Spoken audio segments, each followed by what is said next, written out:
fandroahana sa fandringanana izany fanontaniana izany no anasako ny fahalianana indray mba hiaraka andinika ka samiahatra hatramin'ny farany.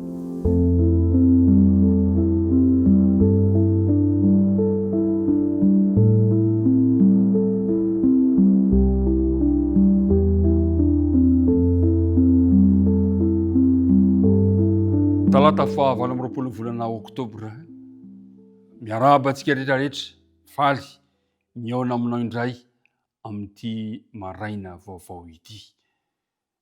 Tonona mandrakariva amintsika ny fiadanan'ny Tompo ary ny fahasoavany anenika ny fiainantsika manontolo. Iaraka hivavaka isika tompoko. Andriamanitra rainay any an-danitro, misotranao indray izahay noho ny fitiavana, noho izao fotoana sarobidy omenao anay izao, iarahanay mandinika ny teninao. Mamelany helokay ary mamindrafo aminay satria mpanompo tsy mendrika ihany izahay. Ankehitriny ary raha andinika ny teninao izay, dia mangataka ny firotsahan'ny faneno masina mba anazava, ampianatra anay izany teninao izany. Dia mitenena Jehovah fa miaino ny mpanomponao. Amin'ara Kristy nangatana ny vavaka. Amen. Josoa 10 ka ny 1:20. Inona moa izay? Zay le andinina atao tadina indray amin'ity herinandro ity. Ary ireo mpanjaka rehetra ireo sy ny taniny dia azony Josoa indray mandeha. Satria Jehovah Andriamanitry ny Israely no miady ho an'ny Israely. Jehovah iady ho anao. Jehovah iady ho antsika. Ny dindinika ifanaovantsika androany dia ilay fanontaniana manao hoe fandroahana sa fandringanana. Aty am-piandohana dia tiako ny mba hitarika ny sainao fa tsy tao amin'ny fikasan'Andriamanitra tany am-piandohana ny andringana na androaka ny mponina amin'ireo tany Kanana. Tsy fikasan'Andriamanitra akory izany rehetrarehetra izany. Kanefa dia nitranga zay toe-javatra izay. Fandroahana sa fandringanana. Fantatritsika tsara fa ny tany Kanana dia tany nampanantenan'Andriamanitra mba holovain'ireto vahoaka miala avy tany amin'ny tany Egypta. Ao amin'ny Exodus 4:30, Exodus 2:13, Exodus 7:30, boky Nomery, boky Deutéronomie, maro andinin-tsoratra masina izay milaza fa Andriamanitra dia nandroaka ireo mponinareo teo amin'ny toerana izay nisy azy mba holovainy ireto zanany ireto. Fa inona nahatonga an'izany? Manasa antsika rehetra ary aloha mba andinika eo amin'ny bokin'ny Exodus. Exodus 4:30 ka ny 7:10. Exodus 4:30 ka ny 7:10 mivaky toy izao. Faravao ny altarany ary torotoroany tsangam-bato-tsampiny ary jinjao ny aserahany. Exodus 4:30 ka ny 7:20 sy ny manaraka. Ary ampandefa ny indray alohanao ka androaka ny vita sy ny Kananita ary ny Etita eo alohanao. Tsy androaka azy eo alohanao amin'ny taona iray fa andrao ho lao ny tany ka hiamaro amely anao ny biby. Tsy kelikely no andraoko azy eo alohanao, mandra-pahamaronao ka handova ny tany. Ao amin'ny bokin'ny Deutéronomie 7. Deutéronomie 7 ka ny 20. Ary ny fanendrika koa dia ampandehan'i Jehovah Andriamanitra eo aminy mandra-paharingany izay sisa sy izay miery ka tsy hitanao. Ao amin'ny Deutéronomie 7 ka ny 15. Fa izao kosa no ataovinao, ny altarany ho ravanao ary ny tsangam-bato-tsampiny ho vakivakinao ary ny aserahany ho kapainao ary ny sarin-zavatra voasokotra ho doranao amin'ny afo. Ry mpiara-midinika namana, rehefa dinihana ireo lahatsoratra milazalaza ny fomba nasaina ataon'ny Israely nandrihitra ireo ady ireo mba hakana ny tany, dia voambola mifandraiky amin'ny fakanan'ireo tany ireo ny hoe fandroahana. Zay zany ny voambolana, fandroahana. Zay no nampiasaina mandrakariva dia izao ny volon-teny faharoa izay miresaka momba ny fandravahana sy ny mpanao azy dia manondro indrindra zavatra tsy mananaina. Ny zavatra ravaina zany de zavatra tsy manana toy hoe ny altara, ny aseraha, ireo sampy zay nivavahana izy ireo.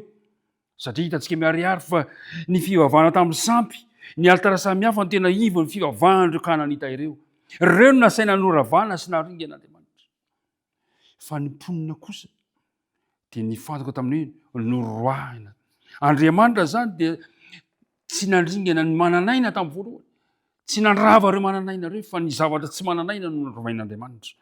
Fa na dia izany aza nefa hitantsika tsara fa ireo izay nanaiky ny fandaminan'Andriamanitra, ireo izay nanaiky ny ala tamin'ny programan'Andriamanitra dia tsy tratran'izay fandringanana izay. Ny ampahana kananita ny ara-fandravana dia hitantsika tsara fa ireo izay mbola nikiry biby nanohitra ny drafitr'Andriamanitra, ireo izay mbola nikiry biby tamin'ny fiazonana ireo sampy tamin'izany fotoana izany, ireo no niara ny fandringanana, noroahana izy ireo.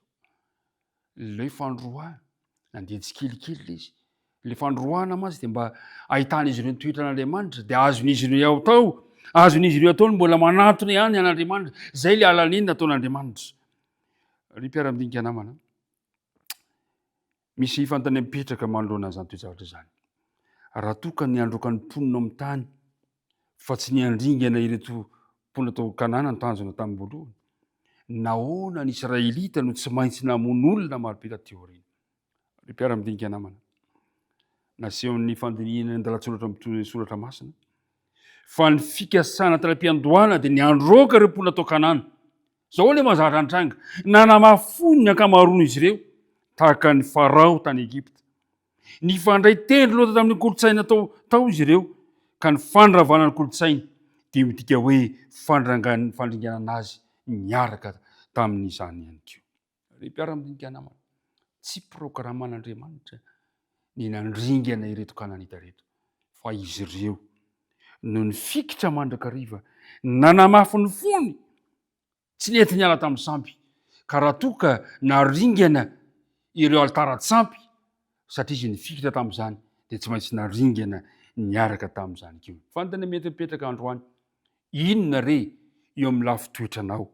Inona re eo amin'ny lafitoetrako? Eo amin'ny fahazarantsika tsirairay avy izay tokony esorina hatramin'ny fakany ary tokony ho foanana tanteraka amin'ny fiainantsika. Inona re eo amin'ny lafitoetrantsika izay tokony ho fongorana ka esorina? Fahazarana ratsy. Inona? Anjaranao no mamaly an'izany. Anjarantsika ny misaintsaina an'izany. Satria fantatsika tsara fa Andriamanitra dia miady amin'ny faharatsiana rehetra eo anoloan'ny tsirairay avy.